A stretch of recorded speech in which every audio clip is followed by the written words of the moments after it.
Let me ask you a question. Are you working anywhere right now? No. No, you're right. I've noticed, like, I've seen you online. People that bro, welcome to the world of Twitter with the in the polarization with the WWE fans versus the AEW fans. Like, you praise WWE, here come the AEW fans. You praise AEW, here come the WWE. They're on you like locusts, right? Yeah, it's very much like the political landscape right now. You know what I mean? Sides. Like, I just hate you because you're on the other side. Right. Holy, and I know you. I know you're smart enough to avoid these mind traps.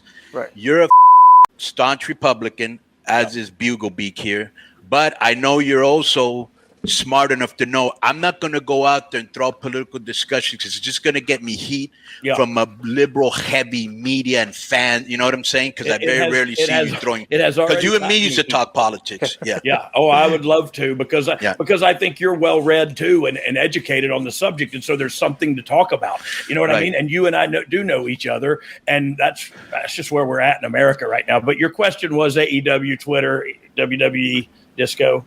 Yeah. So I want to talk about this too. Like we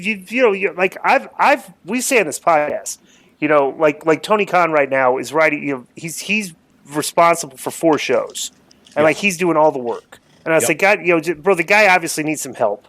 Like bringing a guy like he could use like a Dutch, a Kevin Sullivan, a Road Dogg, just anybody that's had the knowledge of how to write shows before, right? Yeah. What do you like? Me and Conan talked about this. What do you think the difference is? Because Eric Bischoff and Conrad had a pretty good discussion on this, where Eric said he has more confidence in the writing, the way WWE, the structure of their writing, right? Yeah. What do you see on AEW, like kind of fundamental errors that they're making, kind of like in the production of the show, and see if you're on the same page with me and Conan. Yeah. So look, the production of the show, not the creative, how you produce and execute the creative, but the production of the show is horrible. And I've been very, very open to saying that, and it is, man. From a television point of view, you can not like me for saying it. You can not like me for whatever you want to not like me for, but WWE is good TV. You know what I mean? Yeah, absolutely. I think you could bring. I know I could bring that good TV and executing it from a production and a camera standpoint to them. Okay, we're all in agreement with that. We've said that before. So now the writing and the creative of it, like, I just think they have too many people. I lose track of who all they are. They don't focus on one. Like, they tell a long-term story, but the only reason they do that is because each guy's only on TV every 4 weeks. So you can tell a long-term story with that. You know what I'm saying? Right. Like, you gotta. And look, I don't know what is. So we're all in agreement with that. Right. Yep. What was the other part of it? Well, here's one thing I want to talk about, maybe specific. When you talk about the production's horrible, I wouldn't say it's horrible, but how many times do you watch a segment where there's an awkward out? Like the segment ends abruptly and stuff like every time. It's like we talk about that all the time. And like let me throw another one. And here's the thing, bro. That doesn't mean we hate them, because people think that if you criticize, you hate. No, I'm just stating, not hating. Right. It's a blanket statement, a statement that is also a fact. And two things can be true at the same time. That's a fact. Their production sucks. And I still love all the wrestlers and the wrestling about and then, it. Here's another thing. Bro, they make video packages that are really quick and don't resonate. Yeah. Like 45 seconds long. Yeah.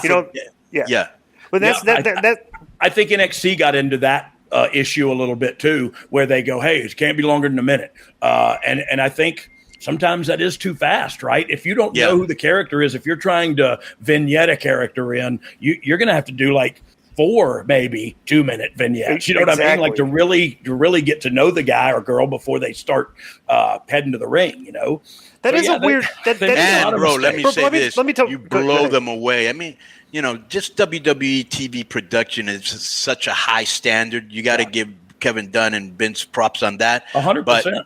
But the video packages.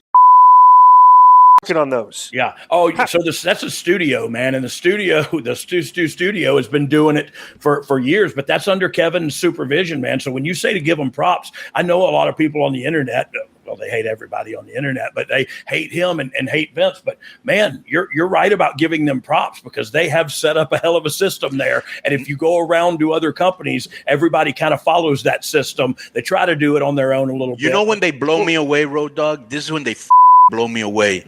When I watch, like last night, I watched Legends, apropos to you, my friend.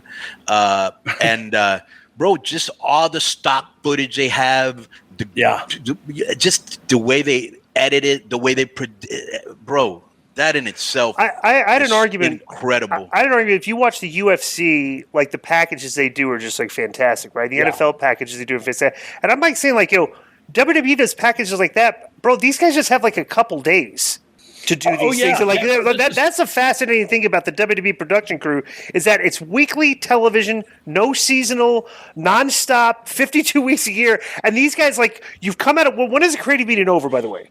Like, when are you done with creative? You send everything to production.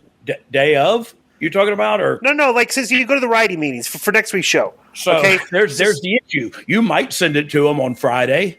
You might send production elements, but you don't send them anything concrete, and they know it's not concrete because it's a month of Sundays between now and Monday. You know what I mean? Yeah. So those guys just during the weekends, these guys are producing these incredible videos. A rib. We all had an inside rib where we say, "Hey, just press the package button." You know what I mean? Because that's what we would do. Like, oh, right there, we need to have a segment. Just press the package button. Hey, we need a package. Here's what we want to say. And in a couple hours, they'd have it to you. Adam Panucci is a guy's name that you might have heard of before. He's been around a long time under Kevin Dunn. He helps out with all that stuff and coordinating all that stuff. Mike Mansouri used to. He's no longer around. But yeah, the studio does all that stuff, man, and they do top-notch stuff. You know. That's the thing that we talk about. The AEW is missing. Is because the one thing the WWE does, there's what is this 5 hours of main. We'll call NXT the show, but their main shows are at Raw and SmackDown, right? Yeah. So their main roster shows are 5 hours of TV, and it's like the people. It's funny too how like the dirt sheet guys and stuff everything complain about the packages. Oh God, we got to get another pack. I'm like, yeah, but what they're doing is if you're a viewer and you haven't watched because they see the numbers. There's a lot of fans that are in and out of the product and stuff. And if you haven't watched for 2 weeks, you tune in that week before the story comes on TV. There's a good package that catches you up, and you know exactly where you are when the characters walk through the curtain and come out for the next segment. That to me is the main thing that AEW has trouble with. It's like they're assuming that everybody's just watching all their content and everything. And I'm like. There's so many times we review the show. It's like who is this guy? Am I supposed to know who this? I've said that before on Twitter, and people like you got to watch the All Elite vlog or whatever. Right. Bro, can you imagine, Road Dogg, if you're watching a football game and they're like, "Yeah, go on the internet to find out who this player is." That's what it feels like. Yeah. I don't want to do extra, bro. Our lives are already hectic enough with information overload, and make it easy for me. Yeah, you got two commentators there. What's their job? I don't want to have to do a research while I'm watching the show. Right, and look, and again, their characters they have just so many of them. How do you get them all in? How do you develop them all in? Sometimes I forget they're even on the show till I see them. I go, I forget they were even on the roster. Yeah. Well, look, and the thing is they can't put together a good package because they don't have any good footage to begin with. Yo, what up? This is Conan, and I host Keeping It 100. My co-host, Disco Inferno, unfortunately. Well, I'd say you're my co-host. Listen, every Thursday here on Spreaker, we talk pro wrestling, sports, movies, music, TV, pop culture, and some politics. It's everything the rest of the pro wrestling podcasts are not. Tune in to hear myself, the superior one, educate and inform. Tune in to hear me bury Disco. That's very disrespectful. Join us every Thursday on Spreaker and keep it 100. Boom!